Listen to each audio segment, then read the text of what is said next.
ಎಲ್ಲರಿಗೂ ನಮಸ್ಕಾರ. ಇವತ್ತಿನ ವಿಡಿಯೋದಲ್ಲಿ ನಾವು ಸಾದಾ ಪ್ಯಾಂಟ್ ಯಾವ ರೀತಿ ಕಟಿಂಗ್ ಮಾಡೋದು ಅಂತ ನೋಡೋಣ. ಅದಕ್ಕೂ ಮೊದಲು ಫಸ್ಟ್ ಟೈಮ್ ಯಾರಾದರೂ ನನ್ನ ಚಾನಲ್ ನೋಡ್ತಿದ್ರೆ ಸಬ್ಸ್ಕ್ರೈಬ್ ಮಾಡಿ. ಈ ವಿಡಿಯೋ ನಿಮ್ಗೆ ಇಷ್ಟ ಆದರೆ ಲೈಕ್ ಮಾಡಿ, ಶೇರ್ ಮಾಡಿ, ಕಮೆಂಟ್ ಮಾಡಿ. ಓಕೆ ಫ್ರೆಂಡ್ಸ್, ಈಗ ಸಾದಾ ಪ್ಯಾಂಟ್ ಯಾವ ರೀತಿ ಕಟಿಂಗ್ ಮಾಡೋದು ಅಂತ ನೋಡೋಣ. ಇದು ಡ್ರೆಸ್ ಮೆಟೀರಿಯಲ್ ತಗೊಳ್ತಿರಲ್ಲ, ಮೆಟೀರಿಯಲಲ್ಲೇ ಬಂದಿರೋ ಪ್ಯಾಂಟ್ ಇದು. ಇದನ್ನು ಯಾವ ರೀತಿ ಕಟಿಂಗ್ ಮಾಡಬೇಕು, ಅದೇ ರೀತಿ ಯಾವ ರೀತಿ ಸ್ಟಿಚಿಂಗ್ ಮಾಡಬೇಕು ಅಂತ ನೋಡೋಣ. ಮೊದಲು ನೋಡಿ, ಈ ರೀತಿ ನಿಮ್ಮದು ಮೆಜರ್ಮೆಂಟ್ ಇರುತ್ತೆ ಪ್ಯಾಂಟು. ಅವ್ರ ಪ್ಯಾಂಟ್ ಮೆಜರ್ಮೆಂಟ್ ಕೊಟ್ಟರೆ ಅವ್ರ ಪ್ಯಾಂಟ್ ಮೆಜರ್ಮೆಂಟ್ ಪ್ರಕಾರ ನೀವು ಕಟಿಂಗ್ ಅನ್ನೋದು ಮಾಡಬೇಕಾಗುತ್ತೆ. ಇಲ್ಲ ಪ್ಯಾಂಟ್ ಮೆಜರ್ಮೆಂಟ್ ಕೊಟ್ಟಿಲ್ಲ, ನೀವು ಬಾಡಿ ಮೆಜರ್ಮೆಂಟ್ ಪ್ರಕಾರ ತಗೊಂಡು ಪ್ಯಾಂಟ್ ಸ್ಟಿಚಿಂಗ್ ಮಾಡಬೇಕು ಅಂದರೆ ನೀವು ಮೊದಲು ಏನು ಮಾಡ್ತೀರಿ, ಈ ಸೊಂಟದ ಹತ್ರದಿಂದ ಕೆಳಗಡೆವರೆಗೂ ಪ್ಯಾಂಟ್ ಲೆಂತ್ ಅನ್ನೋದು ಅಳತೆ ಮಾಡಿ, ಎಷ್ಟು ಬರುತ್ತೆ ಅಂತ ಹೇಳ್ಬಿಟ್ಟು ಪ್ಯಾಂಟ್ ಲೆಂತ್ ಅನ್ನೋದು ಅಳತೆ ಮಾಡಬೇಕಾಗುತ್ತೆ. ಇಲ್ಲಿಂದ ಇಲ್ಲಿವರೆಗೂ ಫುಲ್ ಪ್ಯಾಂಟ್ ಲೆಂತ್ ಅಳತೆ ಮಾಡಿ, ಅವ್ರ ಬಾಡಿ ಲೆಂತ್. ಅದಾದಮೇಲೆ ಇಲ್ಲಿ ಕಾಲು ಹತ್ರ ಅವರಿಗೆ ಎಷ್ಟು ಸುತ್ತಾಳತೆ ಬೇಕು ಅನ್ನೋದು ಒಂದು ಸಲ ಮೆಜರ್ ಮಾಡಿ. ಕೆಳಗಡೆ ಕಾಲು ಸುತ್ತಾಳತೆ ಎಷ್ಟು ಬೇಕು, 7 ಇಂಚ್ ಇಲ್ಲ 8 ಇಂಚ್ವರೆಗೂ ಲೂಸ್ ಅನ್ನೋದು ಇರುತ್ತೆ. ಇದಾದಮೇಲೆ ಇಲ್ಲಿ ಹಿಪ್ ಹತ್ರ ಅಂದರೆ ಸೊಂಟದ ಹತ್ರ ಎಷ್ಟು ಮೆಜರ್ಮೆಂಟ್ ಬೇಕು, ಇಲ್ಲಿ ಸೊಂಟದ ಸುತ್ತಾಳತೆ ಎಷ್ಟು ಬೇಕು ಅನ್ನೋದು ನೋಡಬೇಕಾಗುತ್ತೆ. ನಾವು ಈ ಪ್ಯಾಂಟ್ ಅನ್ನೋದು ಕಟಿಂಗ್ ಮಾಡಿ ಸ್ಟಿಚಿಂಗ್ ಮಾಡಬೇಕಾದ್ರೆ ನಾವು ಯಾವಾಗಲೂ ಸೊಂಟದ ಹತ್ರ ವೆಸ್ಟ್ ಹತ್ರ ಅಳತೆ ತಗೋಬಾರ್ದು. ನೀವು ಹಿಪ್ ಹತ್ರ ಇದನ್ನು ಮೆಜರ್ಮೆಂಟ್ ಅನ್ನೋದು ತಗೊಳ್ಬೇಕಾಗುತ್ತೆ. ಯಾಕೆಂದರೆ ಪ್ಯಾಂಟ್ ಸೊಂಟದಿಂದ ಕಟ್ಟಿದ್ರು ಇಲ್ಲಿ ಹಿಪ್ ಹತ್ರ ಬರಬೇಕಾಗುತ್ತೆ. ಹಿಪ್ಪಿಗೂ ಸೊಂಟಕ್ಕೂ ನಿಮಗೆ ಮೆಜರ್ಮೆಂಟಲ್ಲಿ ಭಾಳ ಡಿಫ್ರೆನ್ಸ್ ಅನ್ನೋದು ಇರುತ್ತೆ. ಸೊಂಟ ಕಡಿಮೆ ಬಂದಿರುತ್ತೆ, ಹಿಪ್ ಅನ್ನೋದು ಸ್ವಲ್ಪ ದೊಡ್ಡದಾಗಿರುತ್ತೆ, ಸೈಜು ಮೆಜರ್ಮೆಂಟಲ್ಲಿ ಡಿಫ್ರೆನ್ಸ್ ಇರುತ್ತೆ. ಅದರಿಂದ ನೀವೇನು ಮಾಡಬೇಕು, ಪ್ಯಾಂಟ್ ಕಟಿಂಗ್ ಮಾಡಬೇಕಾದ್ರೆ ಹಿಪ್ ಮೆಜರ್ಮೆಂಟನ್ನು ತಗೊಳ್ಳಿ. ಹಿಪ್ ಮೆಜರ್ಮೆಂಟ್ ತಗೊಂಡ್ಬಿಟ್ಟು ಅದನ್ನೇ ಇಲ್ಲಿ ಸೊಂಟದ ಹತ್ರ ಸುತ್ತಾಳತೆ ಅನ್ನೋದು ಇಡಬೇಕಾಗುತ್ತೆ. ಹಿಪ್ ಮೆಜರ್ಮೆಂಟನ್ನು ನೀವು ಇಲ್ಲಿ ಮೇಲ್ಗಡೆ ಮೆಜರ್ಮೆಂಟ್ ಮಾಡಿಬಿಟ್ಟು ಇಲ್ಲಿ ನೀವು ಮಾರ್ಕಿಂಗ್ ಅನ್ನೋದು ಮಾಡಿ ಕಟಿಂಗ್ ಮಾಡಿ ಸ್ಟಿಚಿಂಗ್ ಮಾಡಬೇಕಾಗುತ್ತೆ. ಬಾಡಿ ಮೆಜರ್ಮೆಂಟ್ ಆದರೆ ಇದಿಷ್ಟೇ ಫ್ರೆಂಡ್ಸ್. ಬಾಡಿ ಲೆಂತ್ ತಗೋಬೇಕು, ಹಿಪ್ ಮೆಜರ್ಮೆಂಟ್ ತಗೋಬೇಕು, ಅದೇ ರೀತಿ ಈ ಕಾಲು ಸುತ್ತಾಳತೆ ಇರುತ್ತಲ್ಲ ಅದು ಎಷ್ಟು ಬೇಕು ಅನ್ನೋದು ನೀವು ಅವ್ರನ್ನ ಕೇಳಿ ನೋಡಿದ್ರೆ ಹೇಳ್ತಾರೆ. ಲೂಸ್ ಬೇಕು ಅಂದರೆ 8 ಇಂಚ್ವರೆಗೂ ಇಡಿ, ಸ್ವಲ್ಪ ಲೂಸ್ ಬೇಡ ನಮಗೆ ಅನ್ನೋಗಿದ್ರೆ 7 ಇಂಚ್ವರೆಗೂ ಇಟ್ಟರೆ ಇಲ್ಲಿ ಕಾಲು ಹತ್ರ ಸುತ್ತಾಳತೆ ಅನ್ನೋದು ಅವರಿಗೆ ಕರೆಕ್ಟಾಗಿ ಬರುತ್ತೆ. ಇದಿಷ್ಟು ಆದಮೇಲೆ ಇಲ್ಲಿ ಕೆಳಗಡೆ ಲೆಂತು ಪ್ಯಾಂಟ್ ಹತ್ರ ಎಷ್ಟು ತಗೋಬೇಕು ಅನ್ನೋದು ನೋಡಿ. ಇದು ಈ ಮೇಲ್ಗಡೆ ಪಟ್ಟಿಯನ್ನು ಆಲ್ಮೋಸ್ಟ್ ಎಲ್ಲರಿಗೂ 7.5 ಇಂಚ್ ಅನ್ನೋದು ನಾವು ಮಾರ್ಕಿಂಗ್ ಮಾಡಿ ಕಟ್ ಮಾಡ್ತೀವಿ. ಅಂದರೆ ಇದು ಪಟ್ಟಿ 7.5 ಇಂಚ್ ಬರಬೇಕು ಅಂದರೆ ಇದಕ್ಕೆ 2 ಇಂಚ್ ಆ್ಯಡ್ ಮಾಡಬೇಕಾಗುತ್ತೆ. ಅಲ್ಲಿಗೆ 9.5 ಇಂಚ್ ತಗೊಂಡ್ಬಿಟ್ರೆ ನಿಮಗೆ ಕರೆಕ್ಟಾಗಿ ರೆಡಿ 7.5 ಇಂಚ್ ಅನ್ನೋದು ಬರುತ್ತೆ. ಇದಾದಮೇಲೆ ನೋಡಿ, ಇಲ್ಲಿಂದ ಇಲ್ಲಿ ಎಷ್ಟು ಡೌನ್ ತಗೋಬೇಕು ಅನ್ನೋದು ಇರುತ್ತೆ. ನೀವು ಬಾಡಿ ಮೆಜರ್ಮೆಂಟಲ್ಲಿ ಮಾಡ್ತೀವಿ ಅಂದರೆ ಮೇಲ್ಗಡೆ ಇದು 7.5 ಇಂಚಿಗೆ ಬಿಡಬೇಕು. ಟೇಪಲ್ಲಿ ಅಳತೆ ಮಾಡಬೇಕಾದ್ರೆ 7.5 ಇಂಚಿಗೆ ಬಿಟ್ಬಿಟ್ಟು ಇಲ್ಲಿ ಲೆಂತ್ ಎಷ್ಟು ಬೇಕು, ಆಲ್ಮೋಸ್ಟ್ ಅಲ್ಲಿ 15 or 16 ಇಂಚ್ ಅನ್ನೋದು ಇಡ್ತೀವಿ. 15 ಇಂಚು ಅಂದರೆ ನಾರ್ಮಲ್ ಸೈಜ್ ಇರೋರಿಗೆ 15 ಇಂಚು ಅನ್ನೋದಿಟ್ಟರೆ ಇಲ್ಲಿ ನಿಮಗೆ ಕರೆಕ್ಟಾಗಿ ಬರುತ್ತೆ. ಅದೇ ಸ್ವಲ್ಪ ಬಾಡಿ ಫ್ಯಾಟ್ ಇದ್ದು ದಪ್ಪ ಇದ್ದಾರೆ ಅನ್ನೋ ಆಗಿದ್ರೆ ಇದು ಲೆಂತು 16.5 ಇಡಿ, ಅವಾಗ ಅವ್ರಿಗೆ ಕರೆಕ್ಟಾಗಿ ಇದು ಲೆಂತ್ ಅನ್ನೋದು ಬರುತ್ತೆ. ಈ ರೀತಿ ನೀವು ಬಾಡಿ ಮೆಜರ್ಮೆಂಟ್ ತಗೊಂಡಾಗ ಮಾಡಬೇಕಾಗುತ್ತೆ.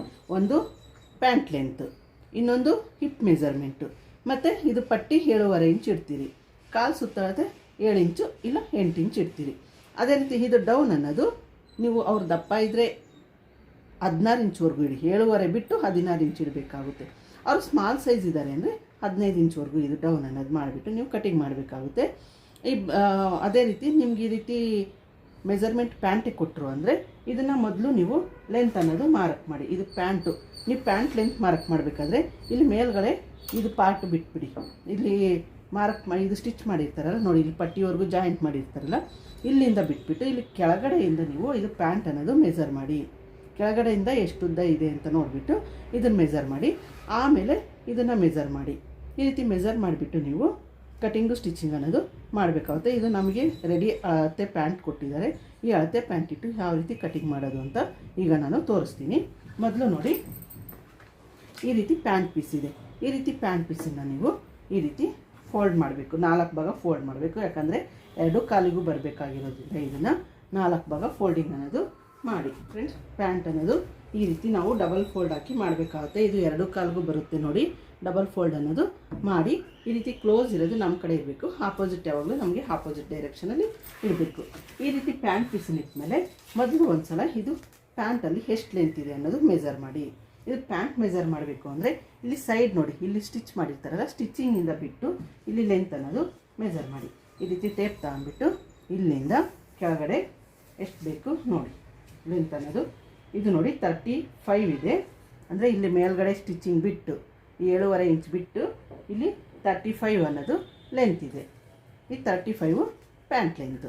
ಅದೇ ರೀತಿ ಇಲ್ಲಿಂದ ಇಲ್ಲಿ ಸೊಂಟದ ಹತ್ರದಿಂದ ಇಲ್ಲಿ ಮೇಲ್ಗಡೆಯಿಂದ ಇದನ್ನು ಒಂದು ಸಲ ಮೆಜರ್ ಮಾಡಿ ಎಷ್ಟಿದೆ ಅಂತ ನೋಡಿ. ಇದು 7.5 ಇಂಚ್ ಅನ್ನೋದು ಬಂದಿದೆ. ಇದು 7.5 ಇಂಚ್ ಆದಮೇಲೆ ಇಲ್ಲಿ ಲೂಸ್ ಅನ್ನೋದು ಎಷ್ಟಿದೆ ಅಂತ ಒಂದು ಸಲ ಮೆಜರ್ ಮಾಡಿ. ಇಲ್ಲಿ ಹಿಪ್ ಮೆಜರ್ಮೆಂಟ್ ಅನ್ನೋದು ಎಷ್ಟಿದೆ ಅಂತ ನೋಡಿ. ಹಿಪ್ ಮೆಜರ್ಮೆಂಟು 24 ಅನ್ನೋದು ಬಂದಿದೆ. ಇದಿಷ್ಟು ಆಯ್ತಲ್ಲ. ಈ ರೀತಿ ಇಷ್ಟೇ ಮೆಜರ್ಮೆಂಟ್ ಬೇಕಿರೋದು. ಒಂದು ಲೆಂತ್ ಬೇಕು, ಒಂದು ಇದು ಲೆಂತ್ ಬೇಕು, ಇಲ್ಲಿ ಬಾಡಿ ಹತ್ರ ಪಟ್ಟಿ ಇಡೋ ಲೆಂತು, ಆಮೇಲೆ ಹಿಪ್ ಮೆಜರ್ಮೆಂಟ್ ಬೇಕು. ಈ ರೀತಿ ಆದಮೇಲೆ ಇಲ್ಲಿ ನೋಡಿ, ಇಲ್ಲಿ ಡೌನ್ ಅನ್ನೋದು ಎಷ್ಟು ಮಾರ್ಕಿಂಗ್ ಮಾಡಿದ್ದಾರೆ ಅಂತ ನೋಡಿ. ಪ್ಯಾಂಟ್ ಹತ್ರ ಇದು ನೋಡಿ, ಸ್ಟಿಚಿಂಗ್ ಕಡೆಯಿಂದ 9 ಇಂಚ್ ಅನ್ನೋದು ರೆಡಿ ಇದೆ. ಈ ರೀತಿ ನೀವು ಮಾರ್ಕಿಂಗ್ ಅನ್ನೋದು ನೋಡಿ ಮೆಜರ್ ಮಾಡಬೇಕಾಗುತ್ತೆ.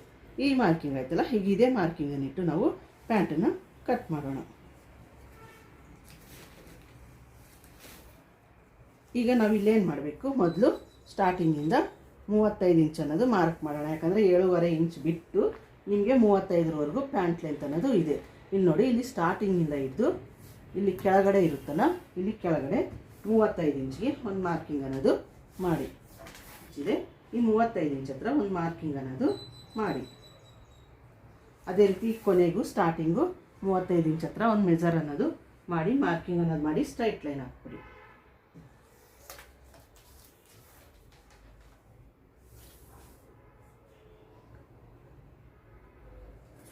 ಆಯ್ತಲ್ಲ, ಇಲ್ಲಿ 35 ಹತ್ರ ಮಾರ್ಕ್ ಮಾಡಿದ್ರಿ.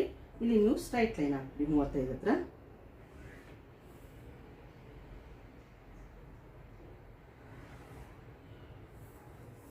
ಈ ರೀತಿ ಲೈನ್ ಹಾಕಿದ್ವಿ. ಈ ರೀತಿ ಲೈನ್ ಹಾಕಿದ್ಮೇಲೆ ನಿಮಗೆ ಸ್ಟಿಚಿಂಗೋಸ್ಕರ ಕೆಳಗಡೆ ಇಲ್ಲಿ ಫೋಲ್ಡ್ ಮಾಡ್ತೀವಲ್ಲ, ಕ್ಲಾತು ಫೋಲ್ಡ್ ಮಾಡೋದಕ್ಕೋಸ್ಕರ ಇಲ್ಲಿ ಕೆಳಗಡೆಯಿಂದ 1.5 ಇಂಚ್ ಅನ್ನೋದು ಬಿಡಬೇಕಾಗುತ್ತೆ. ಇಲ್ಲಿಂದ 1.5 ಇಂಚ್ ಅನ್ನೋದು ಎಕ್ಸ್ಟ್ರಾ ಮಾರ್ಜಿನು ಬಿಡಿ. ಇದು ಸ್ಟಿಚಿಂಗೋಸ್ಕರ ಇಲ್ಲಿ ಕಾಲ ಹತ್ರ ಫೋಲ್ಡ್ ಮಾಡೋದಕ್ಕೋಸ್ಕರ ಇಲ್ಲಿ 1.5 ಇಂಚ್ ಅನ್ನೋದು ಬಿಟ್ಟಿದ್ದೀವಿ. ಈ ರೀತಿ 1.5 ಇಂಚ್ ಅನ್ನೋದು ಬಿಟ್ಟ ಮೇಲೆ ಈಗ ಇಲ್ಲಿ ನಾವು ಕಾಲ ಹತ್ರ ಸುತ್ತಳತೆ ಎಷ್ಟಿದೆ ಅಂತ ಮೆಜರ್ ಮಾಡಿ. ಈ ಕಾಲ ಹತ್ರ ಸುತ್ತಳತೆ ಬಂದು 7 ಇಂಚ್ ಅನ್ನೋದಿದೆ ಫ್ರೆಂಡ್ಸ್. ಈ 7 ಇಂಚನ್ನ ಇಲ್ಲಿ ಮಾರ್ಕ್ ಮಾಡೋಣ. ನೋಡಿ, 7 ಇಂಚ್ವರೆಗೂ ಒಂದು ಮಾರ್ಕಿಂಗ್ ಅನ್ನೋದು ಮಾಡಿ. ಅದೇ ರೀತಿ ಇಲ್ಲಿ ಮೇಲ್ಗಡೆನೂ ನೀವು ಸೇಮ್ 7 ಇಂಚ್ಗೆ ಒಂದು ಮಾರ್ಕ್ ಮಾಡಿಬಿಟ್ಟು ಇಲ್ಲಿಂದ ಈ ರೀತಿ ಸ್ಟ್ರೈಟ್ ಲೈನ್ ಅನ್ನೋದು ಹಾಕಿ. ಕೆಳಗಡೆ ಅಲ್ಲಿಗೆ ಇದು ಮೆಜರ್ಮೆಂಟ್ ಅನ್ನೋದು ಮುಗೀತು. ಅರ್ಥ ಆಯ್ತಲ್ಲ. ಲೆಂತ್ ತಗೊಂಡ್ವಿ, ಲೆಂತ್ ಆದಮೇಲೆ ಇಲ್ಲಿ 1.5 ಇಂಚ್ ಪಟ್ಟಿಗೋಸ್ಕರ ಬಿಟ್ವಿ, ಫೋಲ್ಡಿಂಗೋಸ್ಕರ. ಅದೇ ರೀತಿ ಇಲ್ಲಿ ಕಾಲು ಸುತ್ತಳತೆ ಅನ್ನೋದು ಮಾರ್ಕ್ ಮಾಡಿದ್ವಿ. ಇದಾದಮೇಲೆ ಎಕ್ಸ್ಟ್ರಾ ಮಾರ್ಜಿನ್ ಅನ್ನೋದು ನೀವು ಸ್ಟಿಚಿಂಗ್ ಮಾರ್ಜಿನ್ ಹಾಕ್ತಿರಲ್ಲ, ಅದಕ್ಕೋಸ್ಕರ 1 ಇಂಚಷ್ಟು ಬಿಡಿ. ಇಲ್ಲಿ ಎಕ್ಸ್ಟ್ರಾ ಮಾರ್ಜಿನ್ನು ಸೇರಿ ಇಲ್ಲಿ ಕೆಳಗಡೆ ನಾವು ನೋಡಿ ಇಲ್ಲಿ ಮಾರ್ಕಿಂಗ್ ಅನ್ನೋದು ಮಾಡಿದ್ದೀವಿ. ಈ ಕೆಳಗಡೆ ಮಾರ್ಕಿಂಗ್ ಆದಮೇಲೆ ಈಗ ನಾವು ಮೇಲ್ಗಡೆಯಿಂದ ಮಾರ್ಕಿಂಗ್ ಅನ್ನೋದು ಮಾಡಬೇಕು. ನೀವು ಇಲ್ಲಿ ಸ್ಪ್ರಿಲ್ ಇಡೋದ್ರಿಂದ ಇದೆಷ್ಟು ಅಗಲ ಇದ್ದರೆ ಅಷ್ಟು ಅಗಲನೂ ತಗೊಳ್ಳಿ. ಇಲ್ಲೇನು ಕಟಿಂಗ್ ಅನ್ನೋದು ಮಾಡೋದಕ್ಕೆ ಹೋಗಬೇಡಿ. ಇದು ಎಷ್ಟು ಅಗಲ ಇದ್ದರೆ ಅಷ್ಟು ತಗೊಂಬಿಟ್ಟು ನೀವು ಸ್ಪ್ರಿಲ್ ಅನ್ನೋದು ಇಟ್ಟಾಗ ಇದು ಎಷ್ಟಿದ್ರೆ ಕ್ಲಾತು ಅಷ್ಟು ಸ್ಪ್ರಿಲ್ ಅನ್ನೋದು ಬರುತ್ತೆ.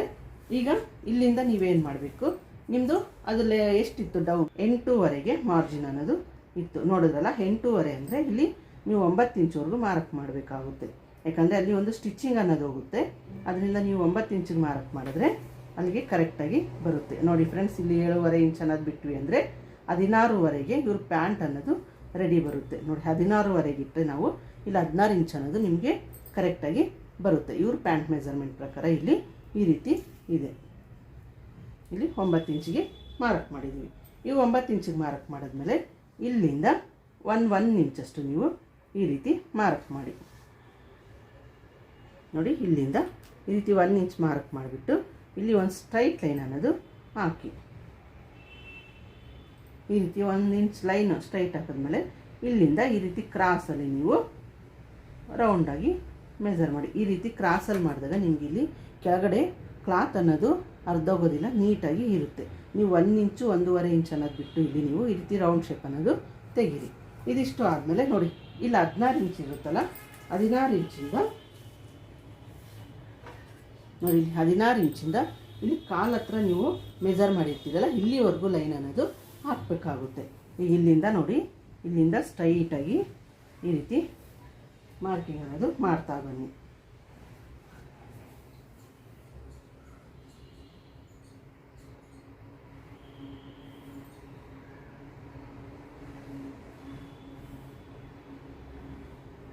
ನೋಡಿ ಫ್ರೆಂಡ್ಸ್, ಈ ರೀತಿ ನೀವು ಮೆಜರ್ ಅನ್ನೋದು ಮಾಡಬೇಕಾಗುತ್ತೆ. ಇಲ್ಲಿ ಕೆಳಗಡೆವರೆಗೂ ನೀವು ಮಾರ್ಜಿನ್ ಅನ್ನೋದು ಹಾಕಬೇಕಾಗುತ್ತೆ. ಇದಿಷ್ಟೇ ನೋಡಿ ಪ್ಯಾಂಟ್ ಮೆಜರ್ಮೆಂಟ್ ಅನ್ನೋದು. ಇಲ್ಲಿಂದ ಇಲ್ಲಿ ಸ್ಟ್ರೈಟ್ ಲೈನ್ ಹಾಕೋದಲ್ಲ, ಇಲ್ಲಿ ಎಕ್ಸ್ಟ್ರಾ ಮಾರ್ಜಿನು ಸೇರಿಬಿಟ್ಟು ನಾವು ಆಲ್ರೆಡಿ ಮಾರ್ಜಿನ್ ಅನ್ನೋದು ಹಾಕಿದ್ದೀವಿ. ಈ ಇದಷ್ಟು ಆದಮೇಲೆ ನೀವು ಇದು ಯಾವ ರೀತಿ ಇದ್ದರೆ ಅದೇ ರೀತಿ ಕಟಿಂಗ್ ಅನ್ನೋದು ಮಾಡಿ. ನೋಡಿ ಈ ರೀತಿ ಪ್ಯಾಂಟ್ ಅನ್ನೋದು ಕಟ್ ಮಾಡಿದ್ವಿ. ನೋಡಿ ಈ ರೀತಿ ಫೋಲ್ಡ್ ಮಾಡಿ ತೋರಿಸ್ತೀನಿ ನೋಡಿ ಲೆಂತು. ಇದು ಕಾಲು ಹತ್ರ ಬರುತ್ತೆ. ಇದೇ ರೀತಿ ಆದಮೇಲೆ ಇಲ್ಲಿಂದ ನೀವು ಈ ರೀತಿ ಸ್ವಲ್ಪ ರೌಂಡ್ ಶೇಪ್ ಅನ್ನೋದು ಕಟ್ ಮಾಡಿ. ಈ ರೀತಿ ಕಟಿಂಗ್ ಅನ್ನೋದು ಮಾಡಿದ್ಮೇಲೆ ಇಲ್ಲಿ 16 ಇಂಚ್ ಇರುತ್ತಲ್ಲ, ಇಲ್ಲ 16.5 ಇಂಚ್ ಅಂತ ಒಂದು ಟಕ್ ಇಟ್ಕೊಂಬಿಡಿ. ನೀವು ಇಲ್ಲಿಂದ ಸ್ಟಿಚಿಂಗ್ ಮಾಡಬೇಕು ಅನ್ನೋದು ನಿಮಗೆ ಗೊತ್ತಾಗುತ್ತೆ. ಈ ರೀತಿ ನೋಡಿ ಪ್ಯಾಂಟ್ ಅನ್ನೋದು ಕಟ್ ಮಾಡಬೇಕಾಗುತ್ತೆ. ನೀವು ಅರ್ಥ ಆಯ್ತಲ್ಲ? ಈ ಪ್ಯಾಂಟ್ ಇಷ್ಟೇ ಫ್ರೆಂಡ್ಸ್, ಈಸಿ ಕಟ್ಟಿಂಗು. ಲೆಂತ್ ಅನ್ನೋದು ಒಂದಿದ್ದರೆ ನೀವು ಕರೆಕ್ಟಾಗಿ ಕಟಿಂಗ್ ಮಾಡಿ ಸ್ಟಿಚಿಂಗ್ ಅನ್ನೋದು ಮಾಡ್ಬೋದು. ಈ ರೀತಿ ಆದಮೇಲೆ ಈಗ ನಾವು ಹಿಪ್ ಪಾರ್ಟ್ ಅನ್ನೋದು ಕಟ್ ಮಾಡೋಣ. ಹಿಪ್ ಪಾರ್ಟಿಗೋಸ್ಕರ ಈ ಕ್ಲಾತನ್ನು ತಗೋಣ. ಈ ಕ್ಲಾತ್ ತಗೊಂಡ್ಮೇಲೆ ನೋಡಿ ಇದು 2 ಪೀಸ್ ಬರುತ್ತೆ. ಇದು 2 ಪೀಸನ್ನು ಹಿಪ್ ಹತ್ರ ಕಟ್ ಮಾಡಬೇಕು ಅಂದರೆ ನೋಡಿ 2 ಪೀಸ್ ಇರುತ್ತೆ. ನೋಡಿ 4 ಪೀಸ್ ಇರುತ್ತೆ. ಈ 2 ಪೀಸನ್ನು ಈ ರೀತಿ ಇಡಬೇಕು. ಇನ್ನೂ 2 ಪೀಸನ್ನು ನೋಡಿ ಈ ರೀತಿ ಅಗಲ ಇರೋದು ಈ ಕಡೆ ಬರಲಿ, ಈ ಕಡೆ ಅಗಲ ಇರೋದು ಈ ಕಡೆ ಬರಲಿ. ಈ ರೀತಿ ಇಟ್ಟು ನಾವು ಕಟಿಂಗ್ ಅನ್ನೋದು ಮಾಡಬೇಕಾಗುತ್ತೆ.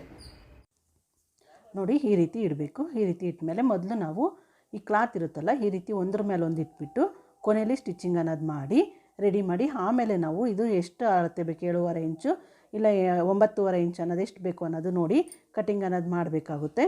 ನಾನು ನೆಕ್ಸ್ಟ್ ವೀಡಿಯೋದಲ್ಲಿ ಸ್ಟಿಚಿಂಗ್ ಮಾಡಬೇಕಾದ್ರೆ ಇದನ್ನು ಸ್ಟಿಚಿಂಗ್ ಮಾಡಿ ಕಟಿಂಗ್ ಅನ್ನೋದು ಮಾಡಿ ತೋರಿಸ್ತೀನಿ. ಓಕೆ ಫ್ರೆಂಡ್ಸ್, ಅರ್ಥ ಆಯ್ತಲ್ಲ? ನೆಕ್ಸ್ಟ್ ವೀಡಿಯೋದಲ್ಲಿ ಭೇಟಿ ಮಾಡಿ.